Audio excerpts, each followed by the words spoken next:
Uttarakhand combined BEd counselling 2024। जैसे कि आप तमाम स्टूडेंट को ऑलरेडी एक वीडियोस प्रोवाइड कर दी थी जिसमें मैंने बता दिया था कि जो वेरिफिकेशन की प्रोसेस है यहाँ पे लगभग कंप्लीट हो चुकी है। Many many congratulation for all of student जिनका वेरिफिकेशन प्रोसेस में लिखा हुआ है एडमिन वेरीफाइड बाय एडमिन। तो उन स्टूडेंट को पैनिक होने की जरूरत नहीं है। ध्यान देने स्टूडेंट, आज की वीडियो काफ़ी इंपॉर्टेंट रहने वाले हैं। आज की वीडियो में हम डिस्कस करेंगे जो आपके एडमिशन प्रोसेस है 16 से लेकर 23 अगस्त तक, उसमें कौन कौन से डॉक्यूमेंट्स अब आपको प्रिपेयर करने हैं, कौन कौन से डॉक्यूमेंट्स अब आपको तैयार रखने हैं। क्योंकि जैसे आपका रिजल्ट आ जाएगा, आपको जो कॉलेजेस अलॉटेड हो जाएगा, उसके बाद आपको डॉक्यूमेंट्स तैयार रखने हैं स्टूडेंट। तो मैं रिकमेंड करूँगा स्टूडेंट, जैसे आपको कॉलेजेस अलॉटेड हो जाता है आप तुरंत डॉक्यूमेंट्स बनाएं। बाकी कुछ डॉक्यूमेंट्स आपको कॉलेज के हेल्प से ही मिलेंगे, तो काफ़ी इंपॉर्टेंट ये वीडियोज़ होने वाले स्टूडेंट। लेकिन उससे पहले मैंने उत्तराखंड बीएड टारगेट ग्रुप 2024 में आपको ज्वाइन होने के लिए कहा था। ध्यान देने स्टूडेंट, जिन स्टूडेंट ने ज्वाइन हुए थे उन स्टूडेंट की हो प्रॉब्लम, क्योंकि काफ़ी स्टूडेंट आपने देखा होगा जो मेरी वीडियोस देख रहे होंगे, उनका जो वेरिफिकेशन है एडमिन के द्वारा रिजेक्टेड हुआ है। तो यही चीज़ें कह रहे थे स्टूडेंट, अगर आप पहले से अपडेट विद नब्बू के साथ कनेक्ट होते तो ये प्रॉब्लम आपको देखने को नहीं मिलती थी।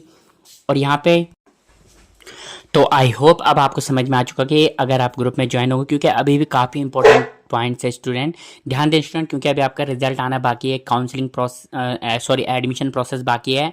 और ऑलरेडी मैंने काफ़ी बार कहा है कि नेशनल स्कॉलरशिप पोर्टल जो बीएड में स्कॉलरशिप मिलती है उसका भी पोर्टल यहाँ पे खुल चुका है, वो भी हेल्प आपको ग्रुप में मिलेगी। और ध्यान दें स्टूडेंट, जिनका फॉर्म रिजेक्ट हुआ है अब उनके पास सेकंड काउंसलिंग के अलावा कोई और मौका नहीं है। तो मैं ही चीज़ें कर रहा हूँ, अभी भी मौका है, अगर आप ग्रुप में कनेक्ट होंगे तो वो प्रॉब्लम आपको आगे देखने को नहीं मिलेगी। ध्यान देने स्टूडेंट, ग्रुप में जुड़ने के लिए व्हाट्सएप नंबर आप अपनी स्क्रीन पे देख रहे हैं, आपको नॉर्मली इसमें मैसेज करना है। ध्यान देने स्टूडेंट, जो आपका कॉलेज है हो 15 अगस्त 2024, कहने का मतलब जो आने वाली डेट 15 अगस्त है, उस दिन आपका जो कॉलेजेस है हो अलॉटेड हो जाएंगे।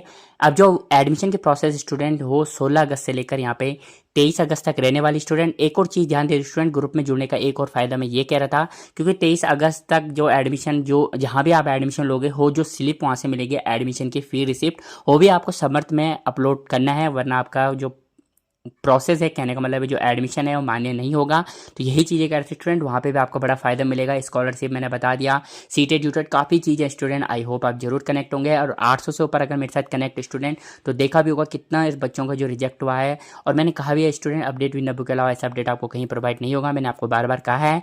अब डॉक्यूमेंट्स के रिगार्डिंग ध्यान देने स्टूडेंट, जो पहला डॉक्यूमेंट्स आपका लगेगा हो आपका जो रिजल्ट है, जो आपका जो रिजल्ट है जिसमें आपके 200 में से जो मार्क्स शो कर रखे हैं, जो रिजल्ट की मार्कशीट है वो भी आपके पास होनी चाहिए एडमिशन के टाइम, जहाँ पे आप जब आप कॉलेज में विजिट करोगे वहाँ पे ये डॉक्यूमेंट्स लगेगा। दूसरा, आपका जो काउंसलिंग है उसकी जो फी रिसिप्ट है, जो आपने फीस जमा की है, उसका प्रिंट भी यहाँ पे जब आप एडमिशन के लिए जाओगे वहाँ पे लगेगा। तीसरी चीज़ यहाँ पे ध्यान देना स्टूडेंट, जो आपने काउंसलिंग में जो कॉलेजेस आपको 15 अगस्त को अलॉटेड होगा स्टूडेंट, आपने देखा होगा जब मैंने बता दिया था 10 प्रेफरेंस में से 10 के 10 कॉलेजेस का अलग प्रिंट आउट शो कर रहा है। जो कॉलेजेस आपको अलॉटेड होगा 15 अगस्त को, उसका प्रिंट भी आपको एडमिशन के टाइम जब आप वहाँ पर्टिकुलर कॉलेजेस में जाओगे उसका प्रिंट भी आपको देना होगा। इस चीज़ का आप ध्यान रखना। थर्ड नंबर पे ध्यान देने स्टूडेंट, आपके पास 10, 12, ग्रेजुएशन या पीजी का जो मार्कशीट है वो यहाँ पे लगेगी। काफ़ी स्टूडेंट के डाउट है डिग्री के रिगार्डिंग, तो ध्यान देने स्टूडेंट, डिग्री का कोई भी इसमें लेना देना नहीं है। बाई चांस आपका ओरिजिनल रिजल्ट नहीं आए तो इंटरनेट के माध्यम से जो आपकी मार्कशीट इस बार निकली है वो मान्य रहती है स्टूडेंट, इस चीज़ का आप ध्यान रखना। अब यहाँ पे ध्यान देने स्टूडेंट, इसके अलावा मैंने एक चीज़ यहाँ पे मिस कर दी है, सीट आवंटन पत्र, मतलब जो अलॉटमेंट लेटर आपको प्रोवाइड होगा 15 अगस्त को, वो भी आपको अपने पास लेके जाना है, जिसमें मेंशन होता है कि आपको ये कॉलेजेस अलॉटेड हुआ है। अब यहाँ पे ध्यान देना स्टूडेंट, इसके अलावा आपके पास प्रोविज़न जो माइग्रेशन सर्टिफिकेट है, तो ध्यान देना स्टूडेंट, माइग्रेशन सर्टिफिकेट क्या है, ये सिर्फ उन स्टूडेंट के लिए जिनका यूजी या पीजी हेमवंती नंदन बहुगुणा गढ़वाल यूनिवर्सिटी से हुआ है और हो अब अपना बीएड हृदय सुमन या कुमाऊं या शोभन सिंह जिन्हें यूनिवर्सिटी से करना चाहते हैं, इस कंडीशन में उनका माइग्रेशन सर्टिफिकेट यहाँ पे लगता है। तो ध्यान देना student, migration certificate online website HNVGO migration online के माध्यम से आप अप्लाई कर सकते हैं, 4 से लेकर 5 दिन में आ जाता है। फिर उसका जो प्रिंट है वो आप एडमिशन के टाइम ले जा सकते हैं। इस चीज़ का HNVGO वाले बच्चे ध्यान देना। बाकी यहाँ पे ध्यान देने स्टूडेंट, यहाँ पे लिख रखा है अंतिम शिक्षण संस्थान, कहने का मतलब जहाँ से आपने यूजी या पीजी जिस पर्टिकुलर कॉलेजेस से किया है वहाँ से आपको अपनी TCCC लेनी है, ये ओरिजिनल रहती है स्टूडेंट, इस चीज़ का आप ध्यान रखना। माइग्रेशन सर्टिफिकेट भी ओरिजिनल जो नेट से आप निकालेंगे उसका कलर प्रिंट आउट आपको निकालना है, इस चीज़ का आप ध्यान रखना। बाकी यहाँ पे ध्यान देने स्टूडेंट, 4 वाला डॉक्यूमेंट राजपत्रित अधिकारियों द्वारा निर्गत 2 चरित्र प्रमाण पत्र, तो ध्यान देने स्टूडेंट, ये करेक्टर सर्टिफिकेट का फॉर्मेट आपको चाहिए तो आप बुक सेलर से भी ले सकते हैं या इंटरनेट से आप लिख सकते हैं नॉर्मल करेक्टर सर्टिफिकेट, तो ये डाउनलोड होकर आप इसका प्रिंट निकाल के पर्टिकुलर डिपार्टमेंट में अगर आप ग्रुप में कनेक्ट होंगे तो वहाँ पे मैं एक करेक्टर सर्टिफिकेट का फॉर्मेट आपको दे दूंगा। तो ध्यान देना स्टूडेंट, ये जो राजपत्रित अधिकारी रहते हैं, पहला आप जो पर्टिकुलर कॉलेजेस जहाँ से आपने यूजी या पीजी किया है वहाँ से डिपार्टमेंट से आप ये पहला करेक्टर सर्टिफिकेट बना सकते हैं। सेकंड करेक्टर सर्टिफिकेट आप तो ध्यान देना स्टूडेंट, जैसे मैंने कहा कि राजपत्रित अधिकारियों द्वारा निर्गत चरित्र प्रमाण पत्र जो 4 नंबर का जो डॉक्यूमेंट्स है हो, यहाँ पे ध्यान देना स्टूडेंट, पहला जो करेक्टर सर्टिफिकेट है हो जहाँ से आपने यूजी या पीजी किया है पर्टिकुलर डिपार्टमेंट से आप बना सकते हैं। सेकंड जो करेक्टर सर्टिफिकेट है स्टूडेंट, जो नियरेस्ट आपका गवर्नमेंट कॉलेजेस होगा वहाँ के जो प्रिंसिपल है उसके द्वारा भी आप ये करेक्टर सर्टिफिकेट बना सकते हैं। ध्यान देना स्टूडेंट, अगर आप जब आप ग्रुप में ज्वाइन होंगे तो मैं इसका जो फॉर्मेट है वहाँ पे भी आपको प्रोवाइड कर दूंगा। आई होप आप जरूर ग्रुप में कनेक्ट होंगे।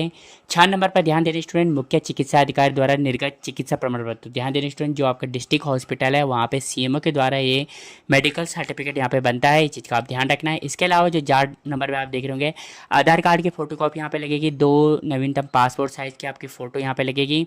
और इसके अलावा यहाँ पे ध्यान देना स्टूडेंट, जो मूल निवास प्रमाण पत्र या अस्थायी निवास प्रमाण पत्र है वो आपके पास होना चाहिए। इसके अलावा आपके पास कैटेगरी सर्टिफिकेट, अगर आप जनरल है तो कोई भी कैटेगरी सर्टिफिकेट नहीं लगेगा, बाकी ओबीसी एससी एसटी ईडब्ल्यूएस है तो कैटेगरी सर्टिफिकेट यहाँ पे लगेगा। दाँ तक यही मेंशन यहाँ पे कर रखा है। यहाँ पे ध्यान देना स्टूडेंट, जो आपका सब कैटेगरी या आपका जो वेटेज है उससे रिलेटेड यहाँ पे सर्टिफिकेट होगा, इस चीज़ का आप ध्यान रखना। जो वेटेज आपने क्लेम किया है, जो आपने अपलोड किया था काउंसलिंग के टाइम, वो आपको शो करना होगा, इस चीज़ का भी आप ध्यान रखना। उसका भी प्रमाण पत्र यहाँ पे लगेगा, उसकी फ़ोटोकॉपी। और ध्यान देना स्टूडेंट, जितने भी डॉक्यूमेंट्स उनकी फ़ोटोकॉपी लगेगी, प्लस जहाँ इसके अलावा ओरिजिनल भी आपको अपने साथ लेके जाना, इस चीज़ का आप ध्यान रखना। बाकी यहाँ पे ध्यान रखना, जो टीसीसीसी रहती है, जो सर्टिफिकेट रहते हैं, जो मेडिकल सर्टिफिकेट रहता है वो ओरिजिनल लगता है, बाकी सर्टिफिकेट भी आपके पास होना चाहिए स्टूडेंट, क्योंकि यहाँ पे क्रॉस चेकिंग होती है डॉक्यूमेंट्स की, इस चीज़ का आप ध्यान रखना। बाकी इसके अलावा यहाँ पे ध्यान देना स्टूडेंट, यहाँ पे लिखा है प्रवेश हेतु संलग्न प्रमाण पत्र की सत्यता के संबंध में प्रमाण, अभ्यर्थी द्वारा 10 रुपये का स्टाम्प पेपर पर स्वयं का घोषणा पत्र। ध्यान देना स्टूडेंट, निर्धारित प्रारूप पत्र। ध्यान देना स्टूडेंट, ये स्टाम्प पेपर आपको नोटरी के द्वारा बनाना है। ये 10 रुपये के स्टाम्प पेपर पर बनेगा, जिसमें मेंशन होगा, ये फॉर्मेट वैसे नोटरी वालों के पास रहता है स्टूडेंट, लेकिन मैं इसका भी फॉर्मेट आपको बता देता हूँ। आपको उनको ये बोलना है कि प्रमाण पत्र की सत्यता के संबंध में हमें स्वयं द्वारा घोषणा प्रमाण पत्र का जो स्टाम्प पेपर पे 10 रुपये के स्टाम्प पेपर पे बनाना है। तो इसमें कुछ भी नहीं रहता मेंशन स्टूडेंट, इसमें आपका नाम मेंशन होगा, आपका फादर का नाम मेंशन होगा, आपका कॉलेजेस जहाँ पर आपको एडमिशन लेना है, और लिखा होगा कि जो जो इनमें से जितने भी डॉक्यूमेंट्स बताए हैं, जो जो डॉक्यूमेंट्स आपके हो, आपको जो फॉर्मेट बनेगा स्टाम्प पेपर पे वो मेंशन करना है। उसके बाद नोटरी के द्वारा यहाँ पे इस पे साइन होते हैं। तो ये 10 रुपये के स्टाम्प पेपर पे ये स्वयं द्वारा घोषणा प्रमाण पत्र, जो डॉक्यूमेंट्स आपने लगाए हैं उसके रिगार्डिंग बनेगा स्टूडेंट, इस चीज़ का आप ध्यान रखना। बाकी इसके अलावा 2 एंटी रैगिंग शपथ प्रमाण। तो ध्यान देना स्टूडेंट, जो एंटी रैगिंग का फॉर्मेट है, जब आप पर्टिकुलर कॉलेजेस में जाओगे, जैसे मैंने स्टार्टिंग में कहा था, जहाँ जिस कॉलेज में आपको एडमिशन लिया है वहाँ से आपको पता करना पड़ेगा इसका फॉर्मेट क्या है, वो बता देंगे। नहीं तो अगर वो नहीं बताएंगे, अगर वो बोलेंगे कि आप साइबर कैफ़े से कराओ, तो ये ऑनलाइन अमन एंटी रैगिंग या एंटी रैगिंग के फॉर्म से होता है। लेकिन मैं पहले कह रहा हूँ स्टूडेंट, जब आप वहाँ पे एडमिशन लोगे तो वहाँ पे बता देंगे, अगर इनका फॉर्मेट कॉलेजेस वालों के पास होगा तो वो इसका फॉर्मेट आपको दे देंगे। इसके अलावा जो बाहरी राज्य, कहने का मतलब जो आउट ऑफ उत्तराखंड से हैं, ये तो खैर आपके लिए नहीं है, जो होंगे उनके लिए हैं।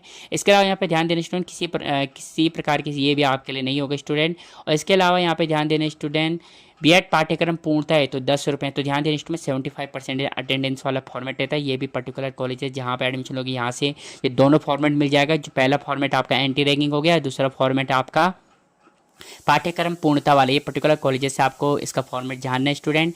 और यहाँ पे मैंने बोलती हूँ सत्यता प्रमाण पत्र की सत्यता के संबंध में, जो यहाँ पे संलग्न प्रमाण पत्र, इसका फॉर्मेट मैंने आपको बता दिया। नोटरी वाले बोलेंगे हमारे पास इसका फॉर्मेट नहीं है, तो पर्टिकुलर कॉलेजेस में जाके जहाँ आपको एडमिशन जो कॉलेजेस अलॉटेड हो गए वहाँ से भी आपको इसका पता कर सकते हैं। जो भी यहाँ पे स्टाम्प पेपर में लिखे हुए हैं, ये फॉर्मेट आपको पर्टिकुलर कॉलेजेस वाले जहाँ पे आपका एडमिशन हुआ है हो आपको बता देंगे।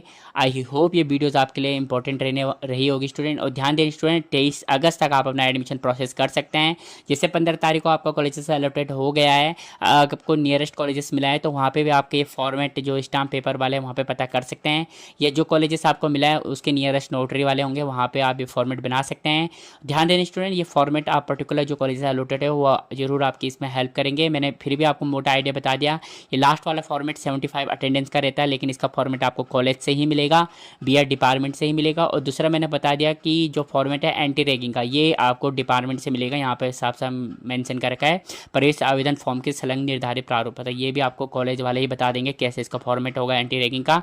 बाकी संलग्न प्रमाण पत्र की सत्यता के संबंध में ये मैंने बता दिया, अगर ये नोटरी वालों के पास इसका फॉर्मेट होगा तो ये बना सकते हैं। इसका मोटा आइडिया भी मैंने आपको बता दिया किस तरीके से यहाँ पे लिखा होगा कि लास्ट लाइन लिखा होगा, मैं स्वयं घोषणा करती हूँ या करता हूँ कि अगर ये कोई प्रमाण पत्र झूठे या गलत पाए जाते तो इसकी जिम्मेदारी स्वयं मेरी होगी, बाद में आपके साइन होते हैं इसमें। लेकिन अगर इसका फॉर्मेट नोटरी वालों के पास नहीं होगा तो आप कॉलेज वालों से भी इसका फॉर्मेट पूछ सकते हैं। आई होप कोई बड़ी दिक्कत इनमें नहीं हुई होगी। जरूर ग्रुप में ज्वाइन होने स्टूडेंट, मैंने ऑलरेडी कहा है कि जब कॉलेजेस में आप एडमिशन लोगे